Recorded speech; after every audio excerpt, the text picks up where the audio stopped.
If anybody would like to take on this role, you are welcome to do so.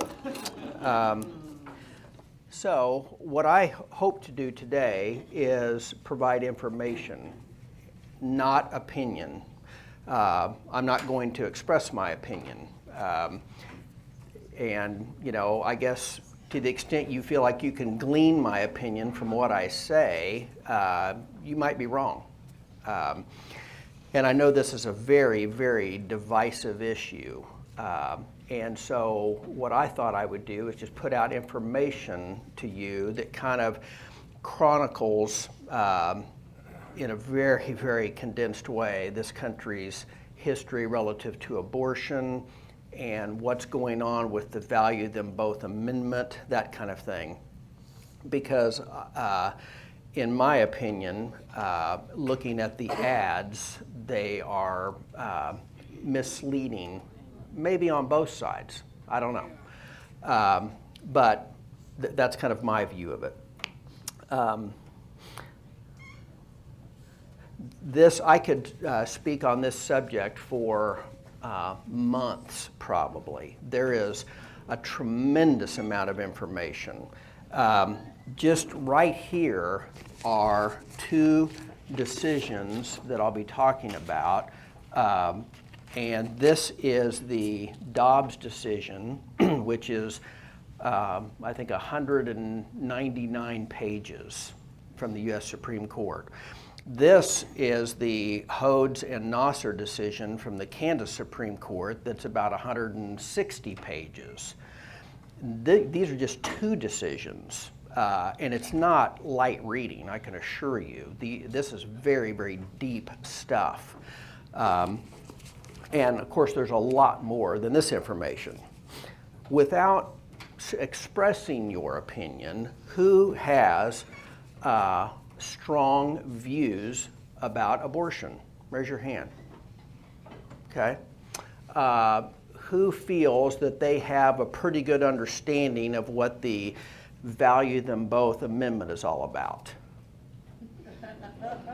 That's interesting. If you paid attention, virtually everybody raised their hand on strong opinions about abortion. Probably less than the fingers on my hand expressed an opinion that they had a good understanding of what the Value Them Both Amendment was about, or is about. Who feels that they have a pretty good understanding of Roe versus Wade? Nobody. Maybe one. Who feels who can tell me what the salient, the touchstone, the critical decision that followed Roe versus Wade is? What's the name of it? I mean, this is stunning, really. And I'm not being critical of you. I mean, I'm a lawyer, so I'm knee-deep in a lot of this stuff, even though I don't do anything like this. But everybody goes back to Roe versus Wade, when in reality, the key case is Planned Parenthood versus Casey. And I'll explain that here in a little bit.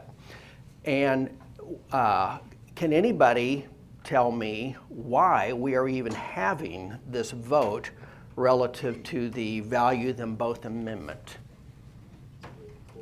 What's that? Kansas Supreme Court's decision. Okay. What did it say? Gave the right, or specified that abortion was a right. Okay. Under the Constitution of the state of Kansas. Okay. That's partly correct. And it went a step further, which I'll try to explain for you. And that's this decision, the Hodes and Nasser decision, which came out, let's see, when was it? 2016. So let's kind of start walking through this a little bit, and I'll tell you a few of the things to kind of keep in mind. What I have up here are kind of the two critical passages that people cite to relative to abortion. And there are other amendments and constitutional provisions and things that people look to, but these would be the critical ones.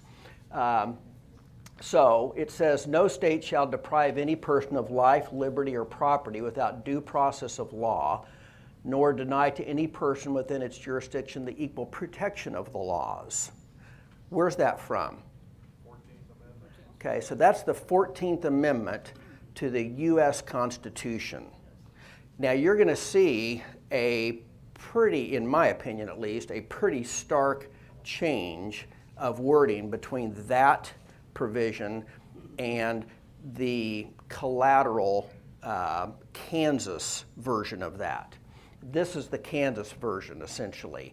This is the 14th Amendment. This, I believe, is the first Bill of Rights of the Kansas Constitution. The Kansas Constitution oddly starts with its Bill of Rights. And I've heard that's because people want to show how important these rights are. And this says all men are possessed of equal and inalienable natural rights, among which are life, liberty, and the pursuit of happiness. There's a lot of difference between that language. Here, it's just, you can't be deprived, the state can't deprive you of life, liberty, or property without due process of law. And I'm going to come back to that in a little bit. Here, you see you have equal rights, inalienable. They can't take them away from you.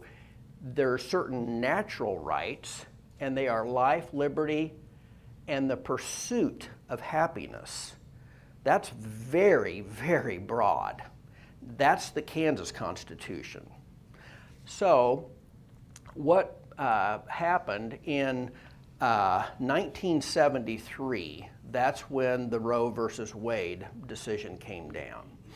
So before Roe versus Wade, can anybody tell me, was there any constitutional provisions, any law out there which basically said that there was the fundamental right of abortion? Not that I'm aware of. There wasn't. And so this was a gigantic change in our country in 1973 when Roe versus Wade came down. What's that? Oh. Roe versus Wade comes down in 1973, and that decision says that this is essentially a fundamental right under the U.S. Constitution up here for a woman to be able to have an abortion. Can anybody tell me what the framework was of the Roe versus Wade decision? Is it that they had natural right to their own body? Okay, yes, but what's the frame, can anybody think of the main thing that distinguishes Roe versus Wade from Planned Parenthood versus Casey? The Supreme Court found a right to privacy in the 14th Amendment, and I think one other place in the Constitution. Okay. The thing I'm looking for here is in Roe versus Wade, that's the trimester framework relative to abortion. And so you've got your first, second, and third trimesters. That's kind of the Roe, of course, said you can have the fundamental right to abortion. And what happened in Roe was there was a lady, and she was in Texas, and her name was Norma McCovey, and she wanted to have an abortion, and Wade was the district attorney in Dallas, and that's basically what you do when you're going to attack, a law that you believe is unconstitutional or whatever. So she sues, and she goes under the pseudonym of Roe, but her name was Norma McCovey.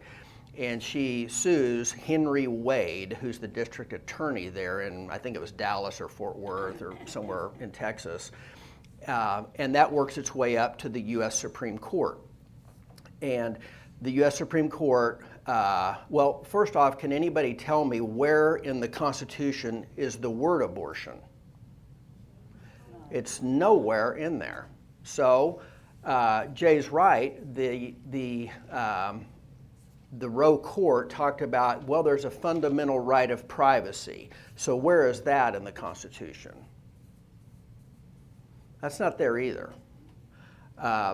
And so the Roe court said basically there's kind of two things that we're going to latch onto. Number one, just a fundamental right of privacy that women have. Number two, then they latch on to the liberty aspect. But Roe, really, if you're a legal scholar, and I don't pretend to be a legal scholar, but a lot of people think the overall constitutional reasoning in Roe was incredibly weak, that it was more result-driven than a true exercise in constitutional law, because you don't find the word abortion anywhere in the U.S. Constitution, so where's this fundamental right coming from? You don't find the right of privacy in the Constitution, so where's this fundamental right of privacy coming from? You do have liberty here, but liberty is tied to without due process of law. My reading of this, if I'm just a lawyer looking at this, I'm going to say, okay, what this means is the state can't take your property, they can't lock you up, they can't take your life, they can't lock you up, or they can't take your property without due process of law. They have to allow you to confront your accuser. You have the right to counsel, you have a right to a trial of your peers, all those types of things. I think a very good argument could be made, this has nothing to do with a woman or a man's right that's separate and apart from these things: life, liberty, or property. And that what you're guaranteed under the U.S. Constitution is you're guaranteed to have due process if they do that. If the state is going to take your life, execute you. If the state's going to put you in prison, or if the state is going to condemn your property or whatever and take it, they have to give you due process of law. That's the protection that you get under the U.S. Constitution. That's the way a lot of people would read that. So can anybody tell me how they got to the right of privacy, or that maybe this word liberty gives a woman a fundamental right to an abortion? Where did they get that? How did that come about? They didn't follow the Constitution. Okay.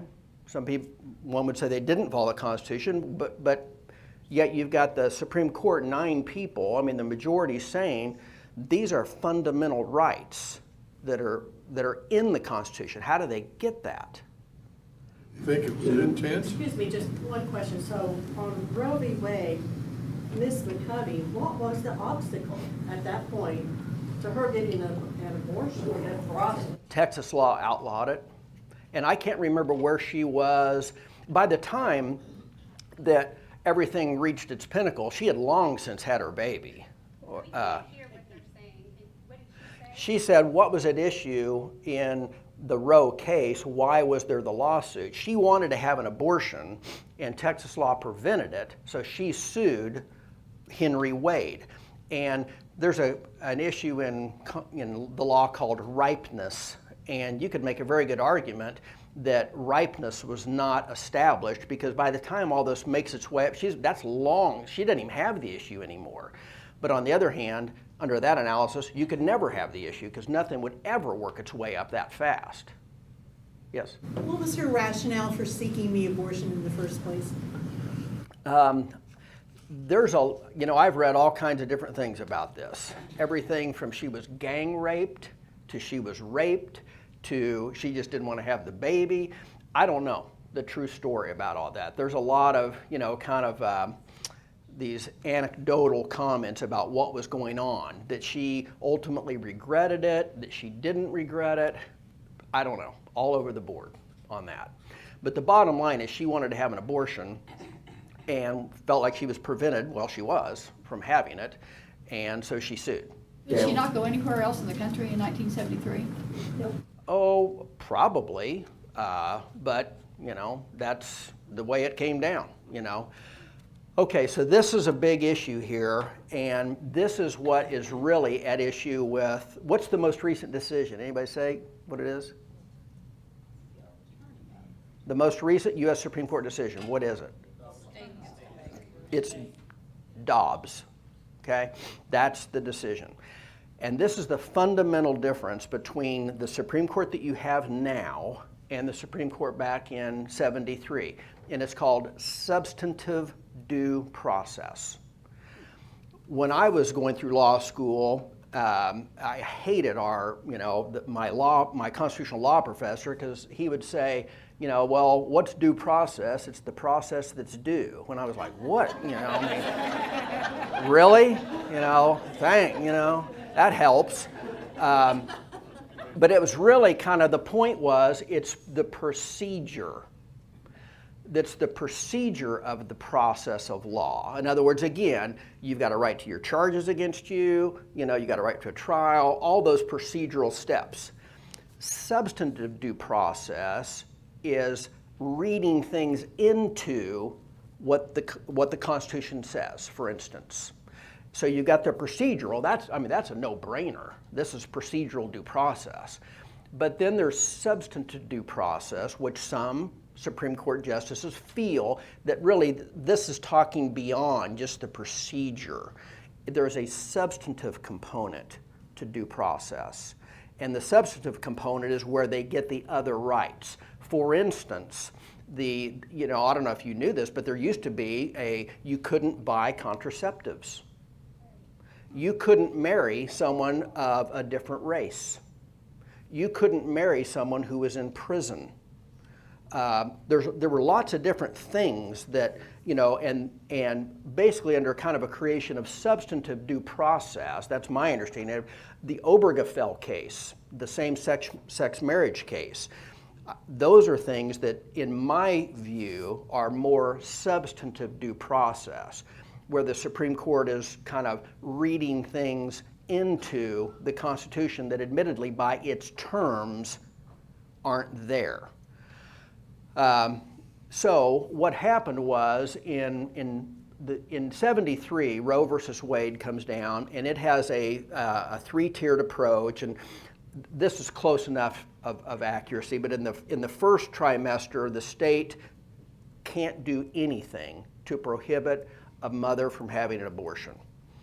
In the second trimester, the state did have some rights, and they could start weighing in on it. The third trimester, the state definitely had the right, a compelling right, to say, wait a minute, you can't do this or you can't do that, that type of thing. But basically, first trimester is hands off. You can't do anything, the state. Second trimester, you can do some things, you can legislate a little bit there. Third trimester, forget it. Well, a lot of people would say that trimester standard, had its issues, had its problems and stuff. So the Casey Court in 1992, that's really the law that we operated under for many, many, many years. Well, until Dobbs. And the Planned Parenthood versus Casey decision said, we're going to hold to the central holding of Roe, but forget the trimester thing. Viability, that's the key. So for the last 92, 2002, 12, 25, whatever years it is, we've been under a viability standard. The central holding of Roe was the same, that a woman had a fundamental right to abortion. But then instead of having this trimester framework, it was going to have just viability. Well, and you might think, well, that's okay, that's a brighter line, that's easy, that type of thing, but is it? I could tell you a baby is a lot more viable in Wichita, Kansas at 26 weeks than it is in Garden City at 26 weeks. There's a lot of things to really think about on that. Viability might sound like, oh, okay, well, we know what that is. Maybe, maybe not. But anyway, we operated under this form of law until 2022. A lot of people would say that, Trump stacked the court. He got the conservative justices on the court that he wanted to get on, and he got the decision that he wanted to get. Maybe. I have my view about that, which again I won't express, but what I can tell you is this court, the 2022 court in Dobbs, basically said this substantive due process is a real slippery slope. You can kind of find whatever you want to find under substantive due process. If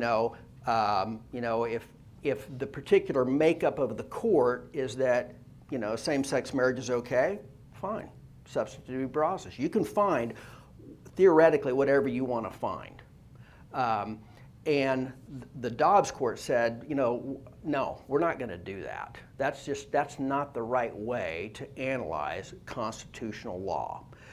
And so what the Dobbs court said is they went back and looked at, well, what was the state of America when the U.S. Constitution, well, really, when the 14th Amendment was being passed.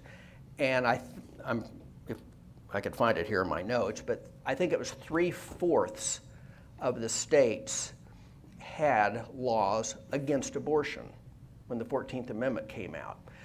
And that was in, 1868. We still had territories back at that time.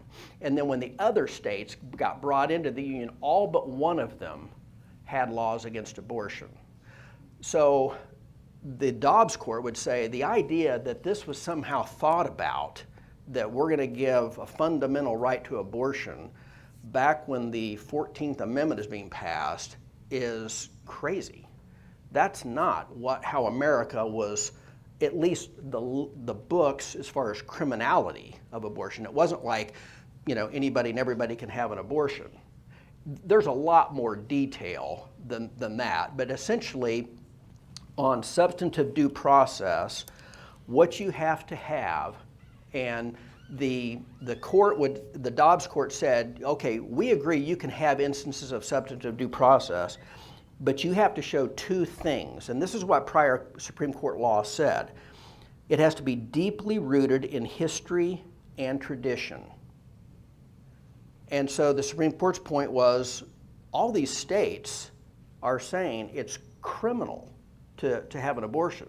So how can you say for substantive due process to apply that that's deeply rooted in history and tradition? And then the second component is whether it's essential to ordered liberty. And that gets pretty deep and it's pretty vague, but it has to have those two components to be able to have substantive due process then apply. The best example of it is the right to assisted suicide. There was a case about, hey, wait a minute, I ought to be able to, maybe I'm terminal or whatever, I ought to be able to, have someone assist me in ending my life.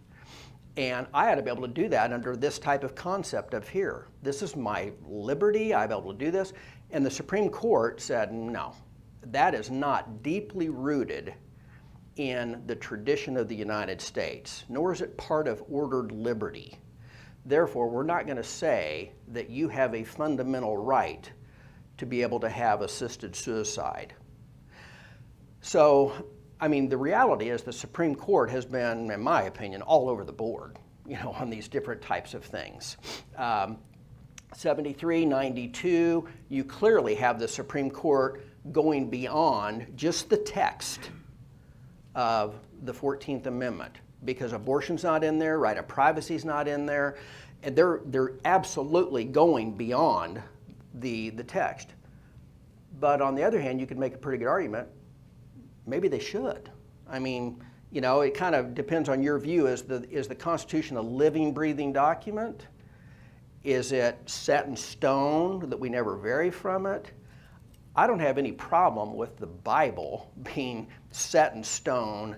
In my view, that's the way it is. God wrote it. He knew what he was doing. He knew what the future would hold. I don't really think that the Bible, in my view, is a living, breathing document that just changes over time based upon how society is. I'm less committed to that position relative to the Constitution because it's made by humans. And pro-choice people would point out it was made by men, by and large, if not exclusively by men. So wait a minute, that's, why are we, going with that, something that was written, X hundreds of years ago, written by men, that shouldn't apply. But that's where you get a lot of your substantive due right type results, or things outside the Constitution, of things that are deeply rooted in tradition. Well, you'd say, well, how is same-sex marriage deeply rooted in the tradition of the United States? Well, marriage is deeply rooted in the tradition of the United States, would be, I think, how they probably came up with that. But admittedly, there's, the Supreme Court has been different on this. If you're a pure constitutional law person and you don't really buy into substantive due process, then Dobbs is your decision. Look, the Constitution means what it says, it's simple to read it, and all we have to do to see if it goes beyond that is look to the, what the state of the world was, America was, back in 1868. Let's see if I can tell you any more about this. So in the Dobbs decision, what happened was, make sure I'm okay on time, which I'm not. In the Dobbs decision, this was a case that arose out of Mississippi. And a person wanted Mississippi passed a law that said that you can't have an abortion after 15 weeks. So you're at 16 weeks. That baby is not viable anywhere on the planet at 16 weeks. I don't care what medical facility you're at.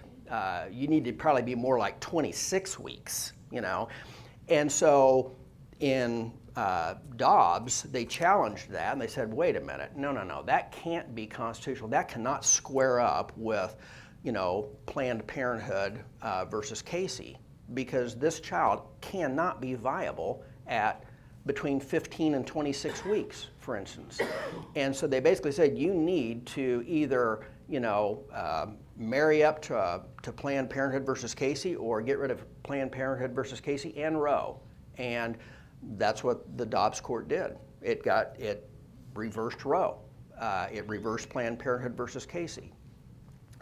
Now, who's heard of stare decisis before? Basically, it's a strong doctrine in the law that says you need to adhere to your prior decisions for all kinds of reasons. Consistency of the court, respect for the court, all those types of things. And a lot of people would say that Dobbs just flew right in the face of stare decisis. And that's true, it did. But in reality, Planned Parenthood versus Casey didn't adopt stare decisis relative to Roe.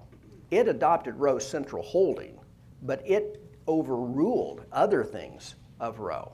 For instance, the most notable would be trimester versus viability approach.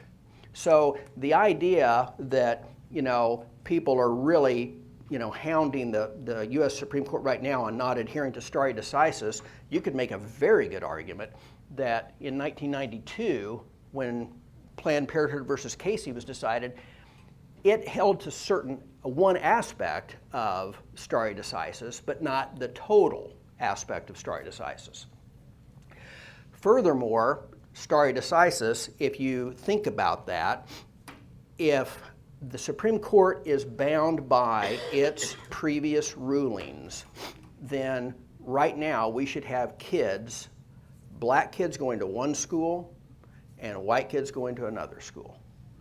Because Plessy versus Ferguson from the U.S. Supreme Court ruled separate but equal is okay. The Supreme Court reversed itself later and said, in Brown, said, no, that's crazy. We can't do that. And so there's a lot of different cases. In fact, there's a boatload of cases relative to the constitutional rights of people, relative to the right to get counsel, the right to have a jury trial, lots of things where the Supreme Court at one point said one thing and later said another. I can tell you that if the Supreme Court firmly held to stare decisis, this would be a whole different America than it is today. No doubt about it. See if I can find some of the rulings for you here.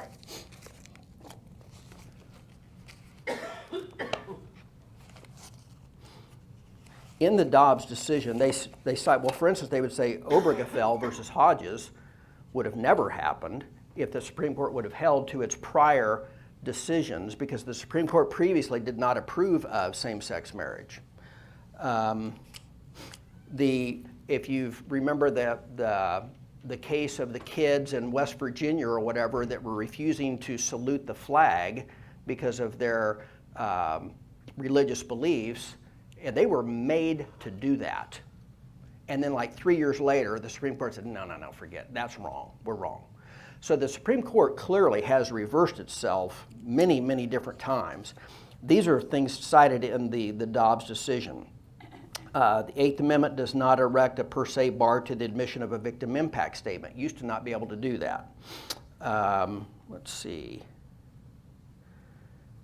Equal Protection Clause guarantees the defendant the state will not exclude members of his race from the jury pool. There's lots of things that the Supreme Court ruled on that would cause the hair to stand up on the back of our neck, that the Supreme Court later said, wait a minute, we got that wrong. But the easiest one to think of would be the Plessy versus Ferguson case, where the court said separate but equal, and then changed that in the Brown versus Board of Education case to say, no, that's wrong. So, since we're pressed for time here, what the value in both amendment is in response to is this decision. And this decision is the Hodes and Nasser decision. And I would encourage everybody, it's super easy to look up. If you get on your internet browser and just look up Kansas statutes. Does anybody know what the Kansas law is on abortion?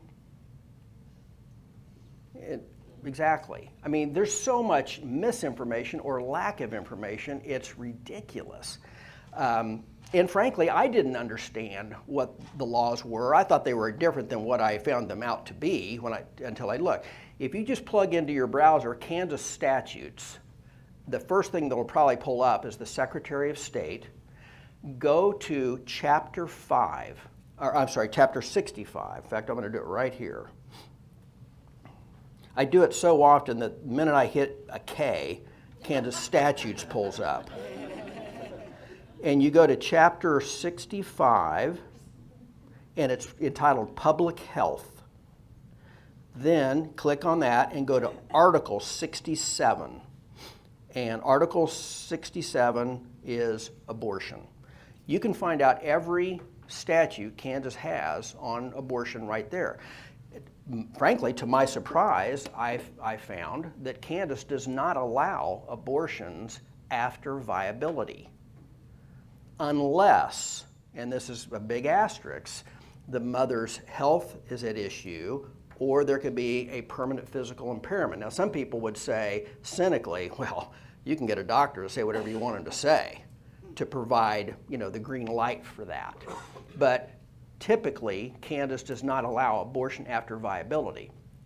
So where did this value them both amendment come from? What happened is in 2015, the legislature added to the abortion laws. And they added a set of statutes concerning a D and E abortion. Does anybody know what that is? You do? Most abortions are vacuum abortions. The vast majority. What's that? Oh. That would be more of the first trimester type thing. Its D and E the dilation is correct, but what was at issue in this decision was the D and E abortion, which is a second trimester, typically abortion, and that it's a dismemberment abortion. And now, admittedly, the statistics will show you 93% of all abortions are in the first trimester. I'm not trying to go to a trimester analysis, just that's the reality, is 93% would be vacuum extractions when the baby, whatever your view of life is teeny, Well, obviously, by the time you're getting to the second trimester, that's a bigger, entity, baby, however you look at that. And so the vast majority, literally 92%, I think it is, of second trimester abortions are D and E abortions. And I mean, this is right in, everything I'm giving you is right from this decision. And a D&E abortion is where they put a clamp up, grab whatever they can grab, and I mean, it's literally stated in this, and pull it out. And then, and typically I was watching a video of an abortion doctor, and he had done over 1,000 abortions. He's now a pro-life guy, and he said that, basically, or no, this is the woman. She said, you pull whatever you can get. Typically it's a leg or an arm. You pull that out, and eventually you get to the big parts, which is the chest cavity and the head, and you crush them. And that's the reality of that abortion. Now again, I'm not taking a side, I'm just telling you that's what was at issue in this Hodes and Nasser case, where the Hodes and Nasser are abortion providing doctors, and they said that D&E abortion, that's the most common type of abortion that's done in the second trimester. We should have the right to do that. Women should have the right to have that. Admittedly, it's probably a pretty small number of abortions that are being done in that second trimester, because we know 93% or so are in the first trimester. Well, that went to, the trial court said, yep, you're right, they shouldn't do that. That law is wrong. And the law is titled, if you look it up in what I said, it's the, well, we'll do it.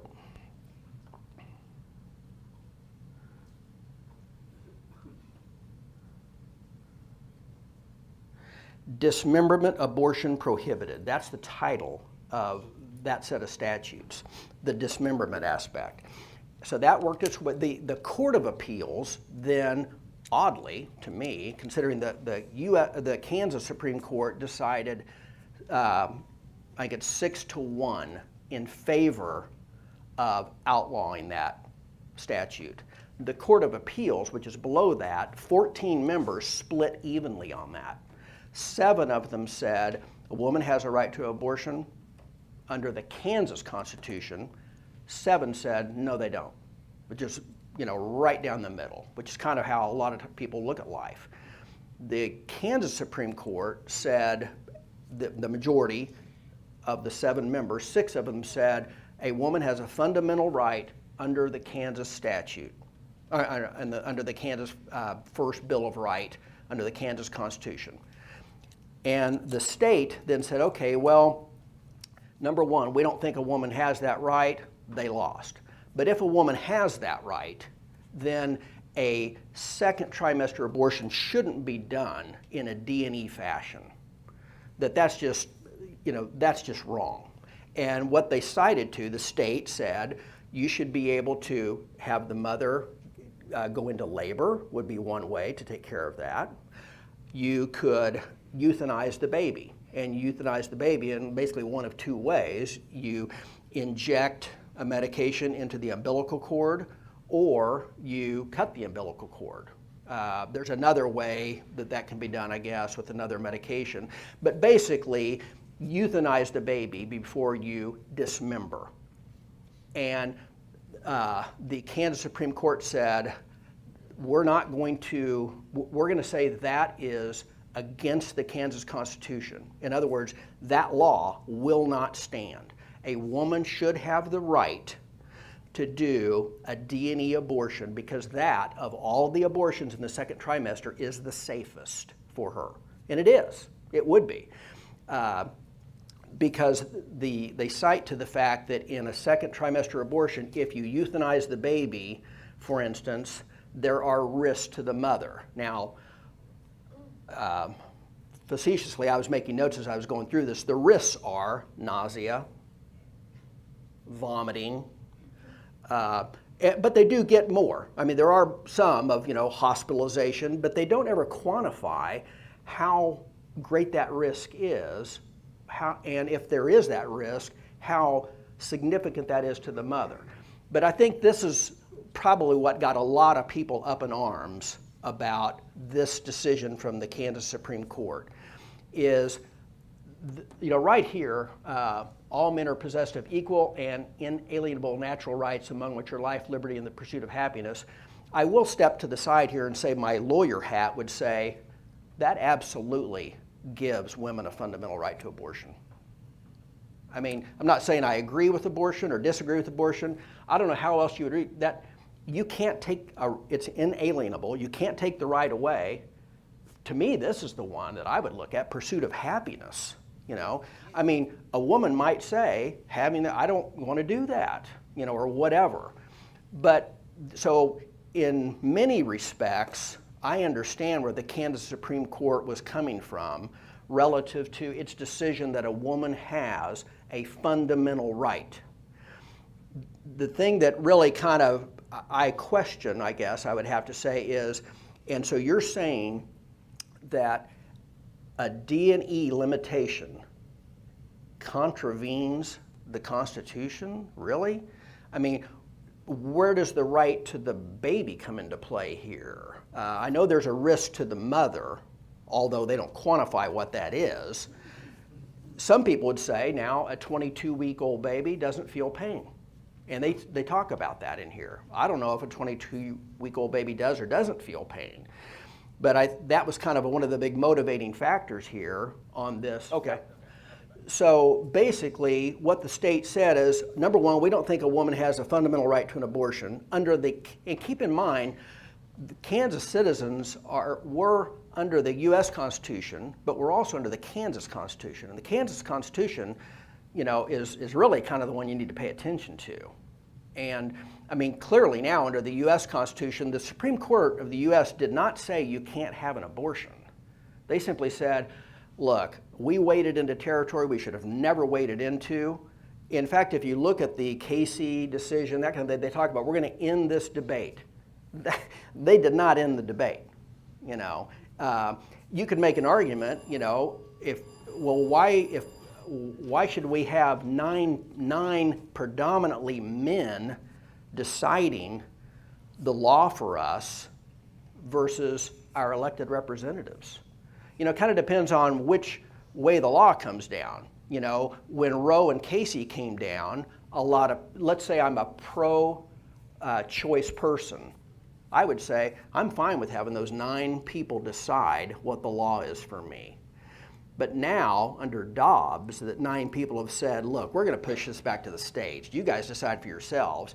Then you would have maybe a pro-life person say, who do these 9 people think they are? And it kind of depends on whose ox is getting gored on this deal, as to how you want to look at this. But under the Kansas Constitution, I think the thing that bothered people the most, at least in my view, would be not so much that a woman has a fundamental right to an abortion, but that the Kansas Supreme Court said this D&E procedure still should be allowed. And the state was saying, look, there's other ways we can do this. And the Kansas Supreme Court said, but those aren't the safest for the mother. And technically they're not. So therefore, we're going to say that law that's on the books, you can look at it right now, if you pull up your internet browser, that law is unconstitutional. So the value them both amendment, what does that mean? Despite everything that you see on the commercials, what that means is that the House and the Senate, by 2/3 votes, said, that's how you have to do it to amend the Constitution, said, we're going to throw this back to the people. You guys decide, what you want. And the value them both amendment, if you vote yes, says, yes, I want to amend the Constitution to make it crystal clear that, number one, we're not going to use state money to fund abortions. And number two, there is no fundamental right under the Kansas Constitution. That doesn't mean there's no more abortions in Kansas, because then it would be up to the legislature to vote on it. My humble opinion would be we would probably be right back to where we were or are on the abortions at the line of viability and no viability. But the idea that it's kind of the sky is falling, Chicken Little approach, that if you vote yes, then all of a sudden you're going to have governmental control. Well, governmental control through your legislators that you've elected, and they're going to pass the law. But basically, the value them both amendment would take this out, the Kansas Bill of Rights, that would say there is a fundamental right to abortion. I think what people are concerned about that want the value them both amendment is, well, if there's a law that says there can't be state-funded abortions, then why isn't that unconstitutional as well? Just like the D&E law, or all kinds of different things. And so basically we're saying we're not going to say under our Constitution that you've got that fundamental right. This is a deal, basically it's kind of like the Kansas or the U.S. Supreme Court is saying we're going to put this back to people to vote on through their legislators. There's a gazillion other things that I could tell you about, but I guess I'll entertain questions for a little bit if anybody has them. Yes? So you kind of explained the vote yes.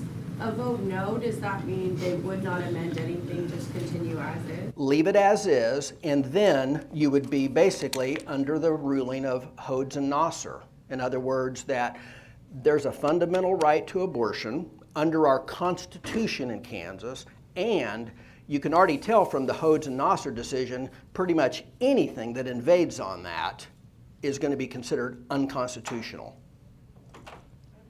Yeah. So I was thinking, you kind of mentioned it, like when I started my career, 24 weeks was viable at the Children's Hospital. It's now 23, even 22.6. Who decides viability? Is that just the physician in the exact situation? If you look in our Kansas statutes, it literally addresses the 22-week point. There's a specific subsection that says a doctor first off has to consider what the gestational age of the baby is, and then if it's considered to be 22 weeks or more, then they have to decide whether the baby's viable or not, and that's through 2 physicians that basically have to look at that. And if the baby is, say, 23 weeks and viable, they can still have an abortion if it's to the health of the mother or would keep the mother from having a big physical impairment. Now, I would say to you, you hear a lot about the health of the mother, the health of the mother. I watched a video yesterday from an obstetrician, and I know a little bit about this on my own from medical malpractice work. Generally speaking, I think the science would be that the health of the mother really comes into play when the baby is viable, generally speaking, because that's when you're going to get preeclampsia and those kind of things that are really serious issues. Well, how do you stop preeclampsia? You stop the pregnancy. How do you stop the pregnancy? Have the baby would be one way to do it. Deliver the baby. Other people would say abort the baby. I mean, you're going to end that pregnancy one way or the other, but the idea that we've got to have abortions to protect the health of the mother, I think a pretty good argument could be made that you can protect the health of the mother by delivering the baby, not aborting the baby. One thing that I found fascinating in the Dobbs decision was in 2002, they looked at a study from the CDC, which studies things other than abortion, and the CDC has a study on adoption. And in 2002, there was 1 million people, actually I think it's maybe more than that wanted to adopt. It's just stunning to me if we could somehow find these people that are wanting to maybe abort their child and virtually equal number of people that are wanting to abort their babies, you would arguably, I mean, I know it's not that simple, but it's kind of interesting. This number here, 65M, since Roe versus Wade, there's been roughly 65 million abortions in the United States. And this 330M, the United States has a population of 330 million. So you're looking at roughly 19%, 1/5 of America, has been aborted. Now, I know I'm not a woman. I don't know all those issues, that kind of thing. You might be even surprised at my own views on these types of things. But this is really kind of how the law comes down. A lot of people are very concerned now that under the Dobbs decision, that decisions like Obergefell are now on shaky ground. And Obergefell is the same-sex marriage. I've always thought decisions like that were on shaky ground because they rely on substantive due process to get there. I just think things like that ought to be decided by individual states. That's kind of my 2 cents on it, rather than 9 people that are basically appointed by the given president at the time, essentially deciding the law for everybody. They are ending the debate. I mean, Roe versus Wade and Casey theoretically said, and oddly, Ruth Ginsburg was quoted saying, this decision ended what was the ongoing democratic process. I mean, I think if you could talk to Ruth Bader Ginsburg today, she would say, we should have never decided Roe like that or Casey like that. We should have let this play out with the democratic process. And that's what a lot of, conservative people will say is, look, we don't want you guys deciding this. It's not in the Constitution. Leave it to the individual states to decide. Okay? Yeah. Yes. Does Kansas currently pay for anybody's abortion? I don't know the answer to that. I don't think they do. I don't So know I that. don't think that's a question in this decision. Well, it must be because it's part of the amendment. And it's part of the amendment right now. I mean, literally, I read the amendment. I don't know the answer to your question, but they either do or they're worried about that because it literally, in fact, that's the very first provision of it, that the Kansas Constitution does not allow or shouldn't be read to say there should be state-funded abortions. But that's all I can tell you about that. Terry? Going back to the amendment thing with a yes vote, is that voting on an amendment and Yes. saying, yes, this is the amendment? It doesn't have to go back through a process of legislative process of establishing an amendment? to be Correct. voted on later. That's already been done. There's 2 ways you can amend the Kansas Constitution.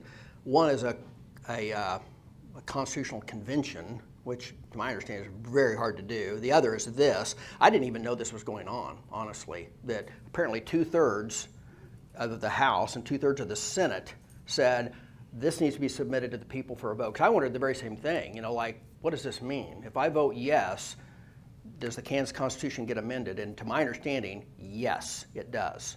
And it basically clarifies to say we, the people of Kansas, don't feel there's a fundamental right under our Constitution, nor do we want this taxpayer dollars be used to have state-funded abortions. Then the legislature would address that issue. There still could be abortions. It's just we're not going to give that total green light under our Constitution. Yes? So would this, if this amendment passes, then would that open the door for the legislature to pass other laws restricting abortion? Yeah, I mean, theoretically, and that's what you're hearing, a lot of the kind of the sky is falling idea, the so-called slippery slope, that if that happens, they're going to say you can't have an abortion in the case of rape, you can't have an abortion in the case of incest. We don't have that law now. So I guess a rogue legislature could do that, but they answer to all the people. I would be hard pressed, although, I'm not a very cynical person. I'm a very naive person. I am absolutely a very naive person. I find it hard to think that there would be enough people that would push their legislators to pass laws to say, I don't care if you are a subject of rape or incest, you can't have an abortion. But maybe they would, I don't know.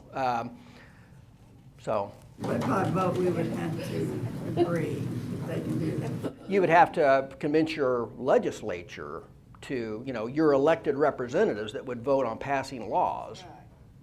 In Texas or Oklahoma, it's already happened.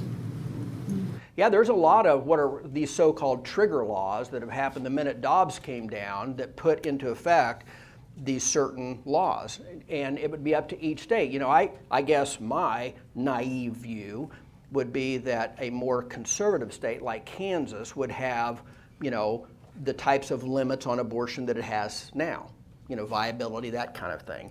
And a more liberal state, maybe a New York or a California, would have far more abilities to, open access to that type of thing.